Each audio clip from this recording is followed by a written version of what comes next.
అడవి గుట్టలో ఏం జరిగింది తెలుసుకోవాలంటే నేడే చూడండి కానిస్టేబుల్ కనకం వెబ్ సిరీస్ మీ ఈటీవీ విన్ యాప్లో first episode free.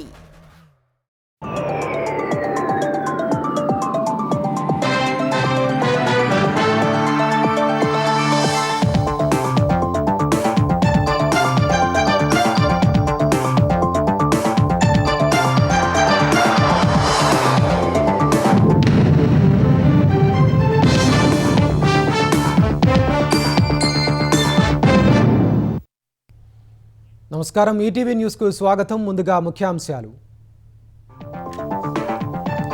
Telangana assembly ముందుకు జస్టిస్ ఘోష్ కమిషన్ నివేదిక. కాళేశ్వరంపై అధికార ప్రతిపక్షాల మధ్య వాడివేడి చర్చ జరిగే అవకాశం. 42% బీసీ కోటా అమలుకు సర్కార్ అడుగులు. ఆర్డినెన్స్ స్థానంలో నేడు బిల్లు. ఉభయ సభల ఆమోదం తర్వాత జీవో జారీ. శ్రేణులకు గుర్తింపు, భద్రత, నాయకత్వం కల్పించడమే లక్ష్యమన్న పవన్ కళ్యాణ్. దసరా తర్వాత కార్యాచరణ మొదలవుతుందని వెల్లడి. కేడర్లో హర్షాతిరేకాలు. పోలవరం గ్యాప్ 2 ప్రధాన డ్యాంపై నిపుణుల బృందం ఆరా. ఇసుక రీచ్లో నిర్మాణాలు చేపట్టడంపై ఆకృతుల సంస్థ ప్రజెంటేషన్.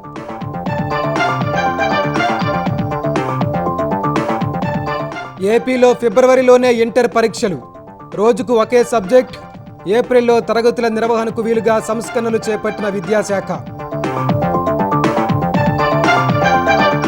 నేటి నుంచి షాంఘై సహకార సంస్థ సదస్సు. అమెరికా సుంకాల వేళ ఒకే వేదికపైకి భారత్, చైనా, రష్యా అధినేతలు. నేడు ప్రధాని మోదీ, జిన్పింగ్ భేటీ. ప్రధాని మోదీతో జెలెన్స్కీ ఫోన్ సంభాషణ. సంక్షోభ పరిష్కారానికి మద్దతిస్తామని భారత్ హామీ. పుతిన్కు తమ సందేశం చేరవేస్తుందన్న ఉక్రెయిన్.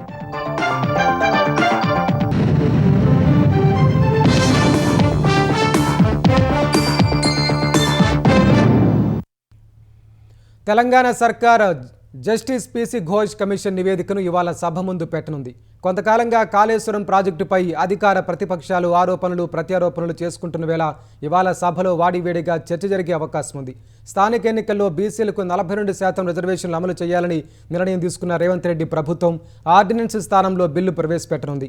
ఉభయ సభల ఆమోదం తర్వాత బీసీలకు 42% రిజర్వేషన్ల అమలుకు సంబంధించి జీవో జారీ చేయనుంది. కాళేశ్వరం కమిషన్ నివేదిక సహా స్థానిక సంస్థల్లో 50% రిజర్వేషన్లపై ఉన్న సీలింగ్ను ఎత్తివేసే బిల్లును రేవంత్ రెడ్డి ప్రభుత్వం ఇవాళ శాసనసభలో ప్రవేశపెట్టనుంది. బీసీలకు 42% రిజర్వేషన్లు కల్పించేందుకు 50% కోటా సీలింగ్ను ఎత్తివేయాలని నిన్న మంత్రిమండలిలో తీర్మానించారు. చట్ట సవరణతో 50%కి పైగా రిజర్వేషన్లు అమలు చేసేందుకు ప్రభుత్వానికి వెసులుబాటు లభించనుంది. ఆ తర్వాత 42% బీసీ రిజర్వేషన్ల కోసం జీవో ఇచ్చి స్థానిక సంస్థల ఎన్నికలకు వెళ్లాలని రేవంత్ సర్కారు భావిస్తోంది. ఇవాళ శాసనసభలో బిల్లు ప్రవేశపెట్టి ఆమోదం పొందనుంది. రేపు శాసన మండలి ముందు ఈ బిల్లు పెట్టనున్నారు. ఉభయ సభల ఆమోదం తర్వాత బీసీలకు 42% రిజర్వేషన్లు కల్పించేందుకు జీవో ఇవ్వనున్నారు. ఈ ప్రక్రియను సాధ్యమైనంత త్వరగా పూర్తి చేయాలని ప్రభుత్వం గట్టి సంకల్పంతో ఉంది. కాళేశ్వరం ఆనకట్టలపై జస్టిస్ పీసీ ఘోష్ కమిషన్ నివేదికను కూడా ప్రభుత్వం సభ ముందుంచనుంది. దీనిపై అధికార విపక్షాల మధ్య వాడివేడి చర్చ జరిగే అవకాశం ఉంది. శాసనసభలో చర్చ తర్వాతే కాళేశ్వరం ఆనకట్టలు దెబ్బతినటానికి బాధ్యులైన వారిపై చర్యలు తీసుకుంటామని ప్రభుత్వం హైకోర్టుకు తెలిపింది. మాజీ సీఎం కేసీఆర్, మాజీ మంత్రులు హరీష్ రావు, ఈటెల రాజేందర్ సహా పలువురు అధికారులు, ఇంజనీర్లను కమిషన్ తప్పుపట్టింది. అధికార పక్షం తరపున మంత్రులు పొంగులేటి శ్రీనివాసరెడ్డి, సీతక్క, పొన్నం ప్రభాకర్ మాట్లాడే అవకాశం ఉంది. కేసీఆర్ సభకు హాజరు కాకపోతే బీఆర్ఎస్ తరపున మాజీ మంత్రులు హరీష్ రావు, కేటీఆర్, ప్రశాంత్ రెడ్డి మాట్లాడనున్నట్లు సమాచారం. చర్చ తర్వాత సీఎం రేవంత్ రెడ్డి సమాధానం ఇవ్వనున్నారు. సభలో ప్రస్తావించాల్సిన అంశాలపై సీఎం రేవంత్ రెడ్డి, మంత్రి ఉత్తమ్ కుమార్ రెడ్డి అధికారులతో వేర్వేరుగా సమావేశమై చర్చించారు. ఆకస్మిక వరదలు నిజామాబాద్ జిల్లాను నిండా ముంచాయి.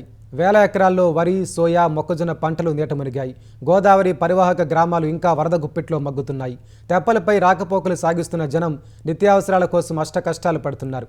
నిర్మల్ జిల్లా బాసలలో గోదావరి ప్రవాహం ప్రధాన రహదారిని ముంచెత్తింది. నిజామాబాద్ జిల్లాను వరద కష్టాలు వెంటాడుతూనే ఉన్నాయి.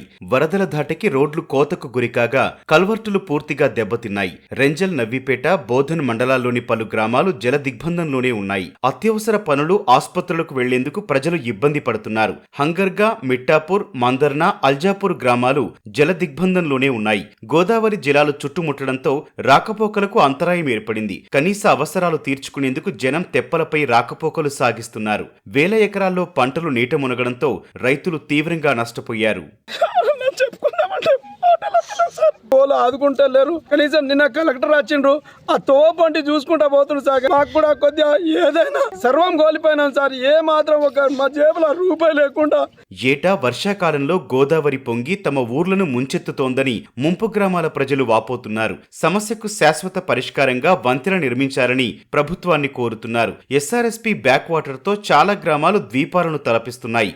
నవీపేట, రెంజల్, డొంకేశ్వర్, నందిపేట, బోధన్ మండలాల పరిధిలో దాదాపు 40,000 ఎకరాల్లో పంటలు దెబ్బతిన్నాయి. ఇళ్లలోకి వరద చేరడంతో ప్రైవేటు బోట్ల ద్వారా నిత్యావసరాలు, తాగునీరు అందిస్తున్నారు. దర్పల్లి మండలం బీరప్పతండా చిన్నాభిన్నమైంది. స్థానికంగా ముత్యాలమ్మ చెరువు తెగిపోవడంతో ఊరే మునిగిపోయింది. ఇసుక మేటలతో పంటలు దెబ్బతిన్నాయి. ఇంత విపత్తు జరిగినా అధికారులు తమను పట్టించుకోవటం లేదని బాధితులు వాపోతున్నారు. ఇందల్వాయి, దర్పల్లి, సిరికొండ మండలాల్లోని ముంపు బాధితులకు ఎంపీ అరవింద్ ఫౌండేషన్ ద్వారా నిత్యావసర వస్తువులు పంపిణీ చేశారు.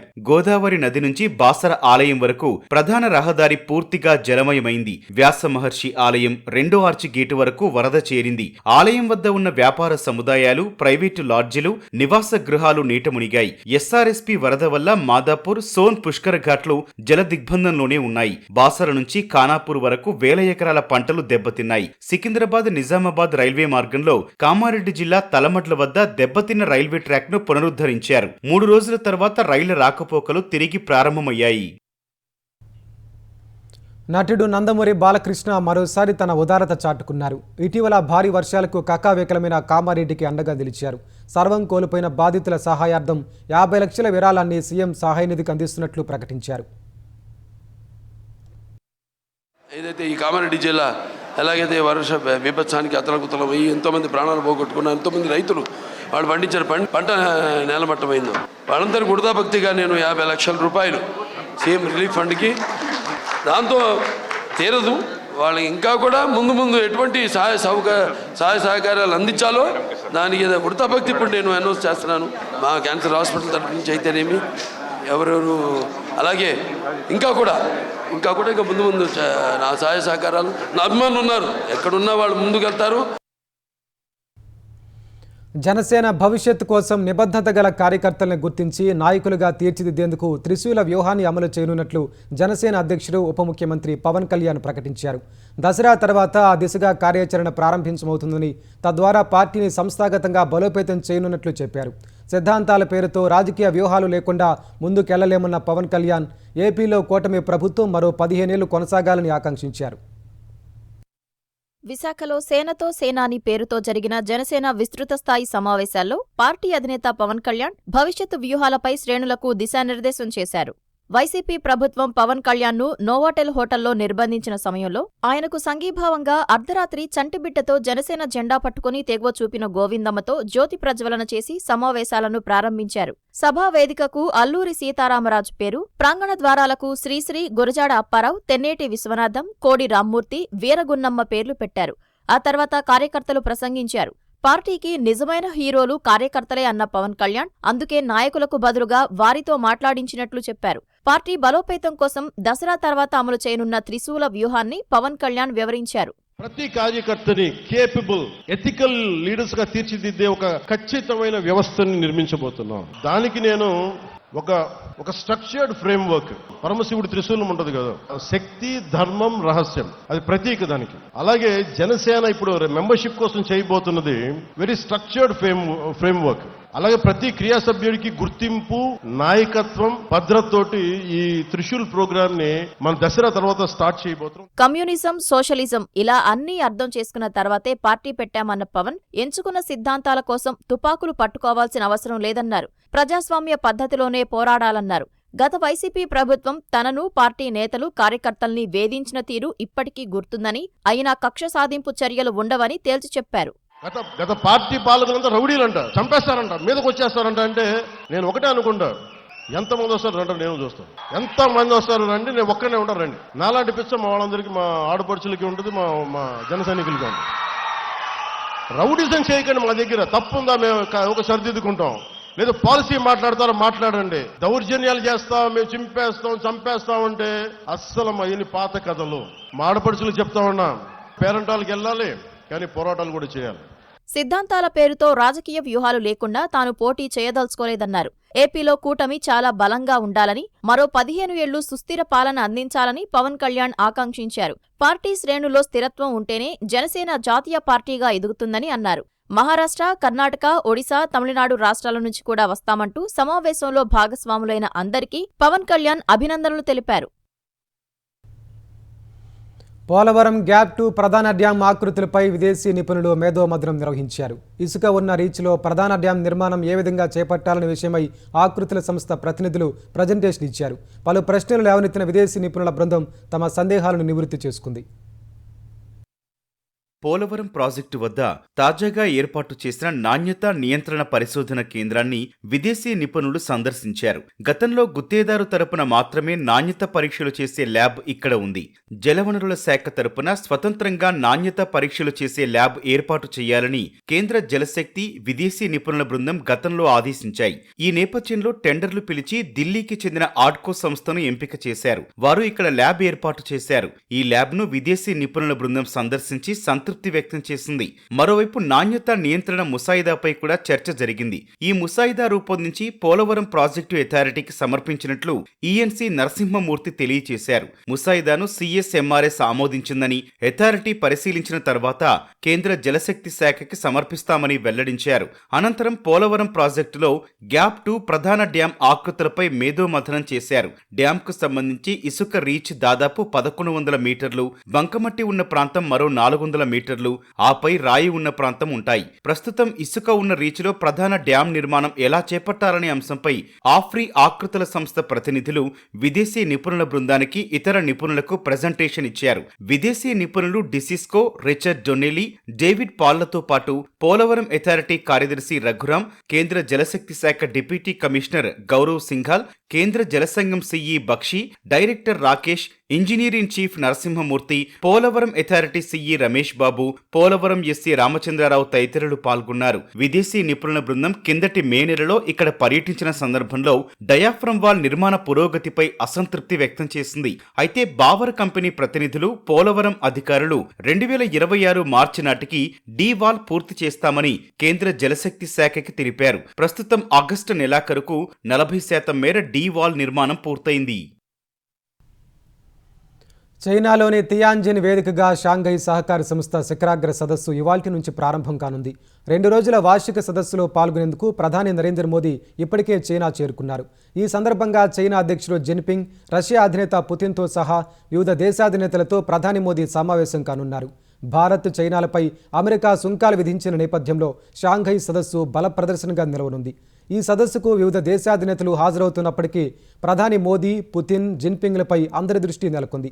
ప్రపంచ ఆర్థిక వ్యవస్థకు స్థిరత్వం కోసం భారత్, చైనాలు కలిసి పనిచేయాల్సిన అవసరం ఉందని సదస్సుకు ముందు ఇచ్చిన ఓ ఇంటర్వ్యూలో ప్రధాని మోదీ అన్నారు. 7 ఏళ్ల తర్వాత భారత ప్రధాని చైనా వెళ్లటంతో అక్కడి మీడియా, సామాజిక మాధ్యమాలు మోదీ పర్యటనపై ఆసక్తి చూపిస్తున్నాయి. అమెరికా సుంకాలపై ప్రధాని మోదీ వైఖరిని నెటిజన్లు ప్రశంసిస్తున్నారు. భారత్, చైనాల మధ్య సంబంధాలు మెరుగుపడుతున్నాయనే విషయాన్ని ప్రధాని మోదీ చైనా పర్యటన అర్థపడుతోందని సామాజిక మాధ్యమాల్లో ప్రచారం జరుగుతోంది. ఎస్సీఓ సదస్సుతో భారత్, చైనా మధ్య సంబంధాలు మరింత బలపడే అవకాశం ఉందని చైనా డైలీ పేర్కొంది. 2 దేశాలు దగ్గర కావడం ఒక ఉమ్మడి బాధ్యత అని తెలిపింది. ఉక్రెయిన్ వివాదాన్ని శాంతియుతంగా పరిష్కరించుకునేందుకు భారత్ మద్దతిస్తుందని ప్రధాని నరేంద్ర మోదీ చెప్పారు. శనివారం ఉక్రెయిన్ అధ్యక్షుడు జెలెన్స్కీ ప్రధాని మోదీతో ఫోన్లో మాట్లాడారు. యుద్ధం ముగింపుపై అమెరికా అధ్యక్షుడు ట్రంప్, ఐరోపా దేశాలతో జరిపిన చర్చల సారాంశాన్ని ప్రధానికి వివరించారు. షాంఘై సహకార సంస్థ శిఖరాగ్ర సదస్సులో భాగంగా రష్యా అధ్యక్షుడు పుతిన్తో భేటీ కానుండడంతో ప్రధాని మోదీకి జెలెన్స్కీ ఫోన్ చేశారు. ఇదే విషయాన్ని ఆయన ఎక్స్ ద్వారా పేర్కొన్నారు. తియాన్జిన్లో జరిగే షాంఘై సహకార సంస్థ శిఖరాగ్ర సదస్సులో ఉక్రెయిన్ వివాదాన్ని శాంతియుతంగా పరిష్కరించుకోవాలని రష్యా ఇతర దేశాల నేతలకు సందేశం ఇచ్చేందుకు భారత్ సిద్ధంగా ఉందన్నారు. మరోవైపు ఉక్రెయిన్ యుద్ధానికి సంబంధించి తాజా పరిస్థితులను జెలెన్స్కీ వివరించినట్లు పీఎంఓ వెల్లడించింది. ద్వైపాక్షిక సంబంధాలను మరింత బలోపేతం చేసేందుకు ఇరు దేశాలు కట్టుబడి ఉన్నట్లు పేర్కొంది. జెలెన్స్కీతో ప్రధాని మోదీ ఫోన్లో మాట్లాడటం నెల రోజుల వ్యవధిలో ఇది రెండోసారి. ఇంటర్ పరీక్షలను ఒక నెల ముందుగా ఫిబ్రవరిలో నిర్వహించాలని ఆంధ్రప్రదేశ్ ప్రభుత్వం నిర్ణయించింది. పరీక్షా విధానంలో సంస్కరణలకు శ్రీకారం చుట్టింది. ఇకపై రోజుకు ఒక్క సబ్జెక్టుకే పరీక్షలు జరగనున్నాయి. గతంలో ఎంపీసీ అభ్యర్థులకు పరీక్ష ఉన్నప్పుడు అదే రోజు బైపీసీ, ఆర్ట్స్ గ్రూపుకు ఇతర సబ్జెక్టుల పరీక్షలు నిర్వహించేవారు. ఇక నుంచి ఎంపీసీ అభ్యర్థులకు గణితం పరీక్ష ఉంటే ఆ రోజు ఆ సబ్జెక్టు ఒక్కటే ఉంటుంది. మొదట సైన్స్ గ్రూపులకు, ఆ తర్వాత ఆర్ట్స్ గ్రూపులకు పరీక్షలు నిర్వహించేలా మార్పులు చేశారు. ఏప్రిల్లో తరగతులు నిర్వహించేందుకు వీలుగా ముందుగానే పరీక్షలు పూర్తి కానున్నాయి. మద్యం కుంభకోణంలో జగన్, ఆయన సతీమణి భారతి దొరికిపోవడం ఖాయమని ఎమ్మెల్యే ఆదినారాయణ రెడ్డి అన్నారు. ఎవరు ఏమైపోయినా తానొక్కడినే బాగుండాలనే దుర్బుద్ధి జగన్దని దుయ్యబట్టారు. కూటమి ప్రభుత్వం రోజురోజుకు బలోపేతమవుతోందని, ఇకపై జగన్ ఆటలు సాగబోవని ఆదినారాయణ రెడ్డి హెచ్చరించారు. వివేక హత్య జరిగినప్పుడు చంద్రబాబు బీటెక్ రవితో పాటు తనపైన ఆరోపణలు చేశారని, చివరకు ఆయన్ను ఎవరు చంపారో అందరికీ తెలుసన్నారు. జగన్ రెడ్డి మాదిరి దొంగసారాయన్ని, ఇసుకే తనేని, తనే గనులు ఆక్రమించుకొని రోడ్లు గుంతలు ముచ్చకుండా, ఇండ్లు కట్టకుండా ఆపి అందరి మీద దౌర్జన్యం, చివరికి టీటీడీలో దొరికి అనేక డెడ్లు దొరికినాయి. మొత్తం లిక్కర్ స్కామ్ దొరుకుతున్నారంతా. జగన్ రెడ్డి బాధితులతో సహా ఈ పాత కేసులు కూడా, అదే కాకుండా రేపు 9వ తేదీ సుప్రీంకోర్టులో అవినాష్ రెడ్డి బెయిల్ రద్దు పైన కూడా సీరియస్ కేసు, అది కూడా ప్రమాదంగా అన్ని చోట్ల ఎక్కువపోతాను. మద్యం కేసులో నిందితుడు వైసీపీ నేత చెవిరెడ్డి భాస్కర్ రెడ్డికి ఏసీబీ కోర్టులో చుక్కెదురైంది. అనారోగ్య కారణాలతో ఆయన దాఖలు చేసిన మధ్యంతర బెయిల్ పిటిషన్ను కోర్టు కొట్టేసింది. ఈ కేసులో చెవిరెడ్డి 38వ నిందితుడిగా ఉన్నారు. మరోవైపు ఇదే కేసులో బెయిల్ మంజూరైన మరో నిందితుడు పైలా దిలీప్ తన పాస్పోర్ట్ను ఏసీబీ కోర్టులో అప్పగించారు. గోదావరిలో వరద ప్రవాహం పెరగడంతో ధవళేశ్వరం బ్యారేజీ వద్ద మొదటి ప్రమాద హెచ్చరిక జారీ చేశారు. సముద్రంలోకి 10 లక్షల క్యూసెక్కులను వదులుతున్నారు. దీంతో కోనసీమలోని వశిష్ట, వైనతేయ, గౌతమి, వృద్ధ గౌతమి నదీపాయల్లో ప్రవాహం పెరిగింది. వరద ఉధృతి ఎక్కువగా ఉండటంతో లంక గ్రామాల ప్రజలు మరపడవలపై రాకపోకలు సాగిస్తున్నారు. పంటలు వరదపాలు కావడంతో రైతులు ఆవేదన వ్యక్తం చేస్తున్నారు.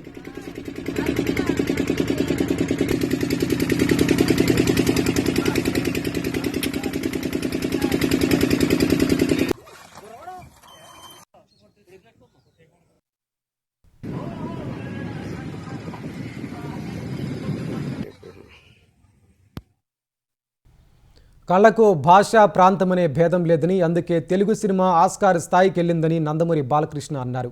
తెలుగువారి సత్తాను సినీ రంగం ద్వారా చాటుతున్నామని తెలిపారు. భారతీయ చిత్ర పరిశ్రమలో 50 ఏళ్లు హీరోగా పూర్తి చేసుకున్నందుకు బాలకృష్ణ ఓల్డ్ బుక్ ఆఫ్ రికార్డ్స్లో చోటు దక్కించుకున్నారు. ఆ సంస్థ ప్రతినిధులు బాలకృష్ణకు సర్టిఫికేట్ ప్రదానం చేసి సత్కరించారు. ఈ కార్యక్రమానికి కేంద్ర మంత్రి బండి సంజయ్, ఏపీ మంత్రి నారా లోకేష్, నటి జయసుధ, పలువురు సినీ ప్రముఖులు కూడా హాజరయ్యారు. బాలకృష్ణలోని మానవత్వానికి నిదర్శనం బసవతారకం ఆసుపత్రి అని ఏపీ మంత్రి నారా లోకేష్ ప్రశంసించారు. ఆయనకు ఓల్డ్ బుక్ ఆఫ్ రికార్డులో చోటు దక్కడం తెలుగు జాతికి గర్వకారణమని అన్నారు. భారతీయ చిత్ర పరిశ్రమలో 50 ఏళ్లు హీరోగా పూర్తి చేసుకుని 51వ అడుగులోకి అడుగు పెడుతున్నట్లు బాలకృష్ణ అన్నారు. ఈ 50 సంవత్సరాలు పడి 51వ సంవత్సరాలకు అడుగు పెట్టాను. నాకు ఈ అంకెలంటే నాకు చాలా భయం. ఇప్పుడు నన్ను ఎన్ని సినిమాలు చేశానని అడగండి, అదొకటి తప్పితే సరే మిగతా నా రికార్డులు, ఏ సినిమా ఎన్ని రోజులు ఆడింది అని అడిగితే నాకు గుర్తుండవు. వయసు విషయం వచ్చినప్పుడు కూడా నా మనవాళ్ళతో ఎప్పుడు గొడవ జరుగుతుంటుంది. నాకు వాళ్ళు నన్ను బాలా అని పిలుస్తారు తప్పితే నన్ను తాత అని పిలిచే తాట ఉలుస్తాను. ఆడది కళతో అభినయించేది కళ, నిద్రపోతున్నప్పుడు కనేది కళ, నిద్రపోతున్న సమాజాన్ని మేల్కొల్పేది కళ. అదే దారిలో నేను వెళ్తుంటాను. ఇవాళ తెలుగు సినిమా ఇవాళ పాన్ ఇండియా వాళ్ళ ఆస్కర్లు పొందే స్థాయికి ఎదిగిందంటే ఇవాళ మన సత్తా ఏంటో ఇవాళ మన సినిమా రంగం ద్వారా చూపించుకోగలుగుతున్నాం. మన తెలుగు వాళ్ళంతా మనమంతా కొంచెం కూడా గర్వించదగ్గ విషయం. ఒక చరిత్ర రాయాలన్నా, అది మళ్ళీ తిరిగి రాయాలన్నా అది కేవలం ఒక బాలయ్యబాబు గారితోనే సాధ్యం. అదేవిధంగా రాజకీయాల్లో కూడా ఒక ప్రత్యేక స్థానం సాధించుకున్న వ్యక్తి బాలయ్యబాబు గారు. ఒక మాస్ మహారాజా అన్న పదాన్ని తిరిగి రాసిన వ్యక్తి మన బాలయ్యబాబు గారు. మన మాస్ మహారాజాకి మటుకు డైహార్డ్ ఫ్యాన్స్ అనేవారు ఉంటారు. అందరికీ వయసు పెరుగుతుంది, కానీ బాలయ్యబాబు గారు మటుకు ఎప్పుడు ఒక యంగ్స్టర్ గానే ఉంటారు. తెలుగు చిత్ర పరిశ్రమలోని సినీ కార్మికులకు వేతనాలు పెంచుతున్నట్లు ఫిలిం ఛాంబర్ ప్రకటించింది. ఈ నెల 22న కార్మిక సంఘాలు నిర్మాతల మధ్య కుదిరిన ఒప్పందం మేరకు 22.5% వేతనాలు పెంచుతున్నట్లు వెల్లడించింది.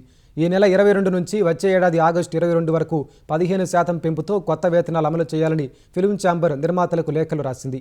ఏ కేటగిరీ జూనియర్ ఆర్టిస్టులకు 1,420 రూపాయలు, బి కేటగిరీకి 1,175, సి కేటగిరీకి 930 రూపాయలు ఇవ్వాలని ఫిలిం ఛాంబర్ కార్యదర్శి దామోదర ప్రసాద్ సూచించారు. కాల్ షీట్ సమయం 4 గంటలు దాటిన తర్వాత మాత్రమే పూర్తి వేతనం చెల్లిస్తారు. ఇతర అన్ని వర్కింగ్ కండిషన్స్ అలవెన్స్లు 2022లో కుదిరిన ఒప్పందం ప్రకారం అమల్లో ఉంటాయని దామోదర ప్రసాద్ తెలిపారు. సికింద్రాబాద్ కంటోన్మెంట్ పరిధిలోని కౌకూరు ప్రాంతంలో ఆక్రమణలపై అధికారులు కొరడా జులిపించారు. దాదాపు 10కి పైగా షెడ్లు, దుకాణాలను జేసీబీలతో కూల్చివేశారు. స్థానికుల ఫిర్యాదు మేరకు చర్యలు చేపట్టినట్లు అధికారులు తెలిపారు. కంటోన్మెంట్ భూములను కబ్జా చేసి వ్యాపారాలు నిర్వహిస్తే కఠిన చర్యలు తప్పవని అధికారులు హెచ్చరించారు. అయితే నోటీసులు ఇవ్వకుండానే తమ దుకాణాలను కూల్చివేశారని వ్యాపారులు ఆవేదన వ్యక్తం చేశారు.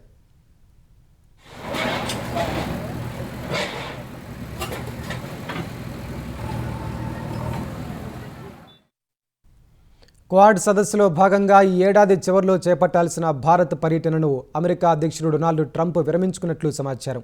ఈ మేరకు న్యూయార్క్ టైమ్స్ ఓ కథనంలో పేర్కొంది. కొన్ని నెలలుగా భారత ప్రధాని మోదీతో అమెరికా సంబంధాలు దెబ్బతిన్న వస్తున్న నేపథ్యంలో ట్రంప్ తన నిర్ణయం మార్చుకున్నట్లు వెల్లడించింది. భారత్ పాక్ల మధ్య కాల్పుల విరమణకు తానే మధ్యవర్తిత్వం వహించాలన్న ట్రంప్ ప్రకటనను మోదీ సర్కార్ తిరస్కరించడంతో పాటు 50% సుంకాలతో ఇరు దేశాల మధ్య సంబంధాలు క్షీణించాయని న్యూయార్క్ టైమ్స్ తన కథనంలో పేర్కొంది. భారత్లో పర్యటించనున్నట్లు గతంలో అమెరికా అధ్యక్షుడు ట్రంప్ స్వయంగా ప్రకటించారు. నవంబర్లో ఆస్ట్రేలియా, జపాన్, అమెరికా నేతలు పాల్గొనే క్వాడ్ సమావేశానికి భారత్ ఆతిథ్యం ఇవ్వనుంది. ఈ కూటమి విదేశాంగ మంత్రుల సమావేశం జనవరిలో అమెరికాలో జరిగింది. అమెరికా అధ్యక్షుడు డొనాల్డ్ ట్రంప్ ఆరోగ్యంపై ఊహాగానాలు సామాజిక మాధ్యమాల్లో వెల్లువెత్తుతున్నాయి. 79 ఏళ్ల ట్రంప్ ఆరోగ్యం సరిగా లేదని ఎక్స్లో కొన్ని రోజులుగా చాలామంది పోస్టులు పెడుతున్నారు. దీనికి తోడు అనుకోని విషాదం ఏదైనా జరిగితే తాను పగ్గాలు స్వీకరించడానికి సిద్ధంగా ఉన్నానంటూ ఈ నెల 27న ఓ ఇంటర్వ్యూలో అమెరికా ఉపాధ్యక్షుడు జేడీ వాన్స్ చేసిన వ్యాఖ్యలతో ఒక్కసారిగా ట్రంప్ ఆరోగ్యంపై వార్తలు మరింత జోరందుకున్నాయి. ట్రంప్ కూడా కొన్ని రోజులుగా బాహ్య ప్రపంచానికి కనీసం కనిపించడం లేదు. ఆయన ఏదైనా చెప్పాలనుకుంటే తన సామాజిక మాధ్యమం ట్రూత్ సోషల్ ద్వారానే వెల్లడిస్తున్నారు. శ్వేత సౌధం షెడ్యూల్లోనూ ఎలాంటి పబ్లిక్ ఈవెంట్లు లేకపోవడంతో అనుమానాలు మరింత పెరిగాయి. గత 24 గంటలుగా ట్రంప్ కనిపించలేదని, మరో 2 రోజులు ఎలాంటి పబ్లిక్ మీటింగులు లేవని, అసలు ఏం జరుగుతోందని పలువురు నెటిజన్లు పోస్టులు చేశారు. మరోవైపు ఇవన్నీ ఊహాగానాలే అని ట్రూత్ సోషల్లో ట్రంప్ పోస్టులు పెడుతున్నారని మరికొందరు నెటిజన్లు పేర్కొన్నారు. ఈ ఊహాగానాలకు ట్రంప్ తెరదించారు. వర్జీనియాలో కుటుంబ సభ్యులతో కలిసి ట్రంప్ గోల్ఫ్ ఆడుతూ కనిపించారు. ఆపరేషన్ సింధూర్లో భాగంగా భారత్ అత్యంత ఖచ్చితత్వంతో పాకిస్తాన్ పీఓకేలోని లక్ష్యాలపై దాడులు చేసినట్లు air staff vice chief air marshal Narmadeshwar Tiwari చెప్పారు. అందుకోసం వైమానిక దళం 50 కంటే తక్కువ ఆయుధాలనే ఉపయోగించినట్లు ఆయన తెలిపారు. నియంత్రణ రేఖ వెంట 4 రోజుల పాటు ఖచ్చితమైన లక్ష్యాలపై దాడులు చేయడంతో మే 10న పాకిస్తాన్ కాళ్లబేరానికి వచ్చినట్లు తివారీ చెప్పారు. ఆపరేషన్ సింధూర్లో హతమైన ఉగ్రవాదులకు పాక్ ప్రభుత్వం అంత్యక్రియలు నిర్వహించిన దృశ్యాలతో పాటు మరికొన్ని కొత్త విజువల్స్ను ప్రదర్శించారు. ఏప్రిల్ 22న జరిగిన పహల్గాం ఉగ్రదాడికి ప్రతీకారం తీర్చుకునేందుకు ఏప్రిల్ 29న ఉగ్ర స్థావరాలను షార్ట్ లిస్ట్ చేసినట్లు చెప్పారు. మే 5న ఆపరేషన్ సింధూర్ తేదీ, సమయం నిర్ణయమైందని నర్మదేశ్వర్ తివారీ చెప్పారు. ఛత్తీస్గఢ్ అబూజ్మాడ్ అటవీ ప్రాంతంలో ఆగస్టు 24న నిర్వహించిన నక్సల్స్ వ్యతిరేక ఆపరేషన్లో పోలీసులు భారీగా ఆయుధాలు స్వాధీనం చేసుకున్నారు. అబూజ్మాడ్ అడవుల్లో 4-5 ప్రాంతాల్లో సోదాలు జరిపి పెద్ద మొత్తంలో ఆయుధాలను స్వాధీనం చేసుకున్నట్లు నారాయణపూర్ ఎస్పీ రాబిన్సన్ గురియా తెలిపారు. స్వాధీనం చేసుకున్న ఆయుధాలను ప్రదర్శించారు. డిఆర్జీ, ఎస్టీఎఫ్, ఐటీబీపీలు కలిసి సంయుక్తంగా జరిపిన సోదాల్లో ఆయుధాలు దొరికినట్లు వివరించారు. లొంగిపోయిన మావోయిస్టులు ఈ డంపును వదిలేసినట్లు గుర్తించారు. బుధవారం బస్తర్ రీజియన్కు చెందిన 30 మంది మావోయిస్టులు లొంగిపోగా వారికి బీజాపూర్ జిల్లాలో పునరావాసం కల్పించారు. తమ ప్రభుత్వ పాలసీ కారణంగానే నక్సల్స్ జనజీవన స్రవంతిలోకి వస్తున్నారని ఛత్తీస్గఢ్ ఉప ముఖ్యమంత్రి విజయ్ శర్మ తెలిపారు. రాజస్థాన్ రాయల్స్ ప్రధాన కోచ్ పదవి నుంచి మాజీ క్రికెటర్ రాహుల్ ద్రవిడ్ వైదొలిగాడు. ఈ మేరకు రాజస్థాన్ రాయల్స్ ఫ్రాంచైజీ తన అధికారిక సోషల్ మీడియా ఖాతాలో పోస్టు చేసింది. తమ ఫ్రాంచైజీకి సేవలందించినందుకు ద్రవిడ్కు ధన్యవాదాలు చెప్పింది. గత ఐపీఎల్ సీజన్ ముందు వరకు భారత్ కోచ్గా బాధ్యతలు నిర్వర్తించిన ద్రవిడ్ తర్వాత రాజస్థాన్ రాయల్స్ కోచ్గా బాధ్యతలు చేపట్టాడు. కాలికి గాయం కావడంతో కట్టుతోనే జట్టు వెంట ప్రయాణించాడు. మరికొంత ఉన్నతమైన స్థానం ఇస్తామని ఆఫర్ చేసిన రాహుల్ ద్రవిడ్ తిరస్కరించినట్లు రాజస్థాన్ జట్టు యాజమాన్యం వెల్లడించింది.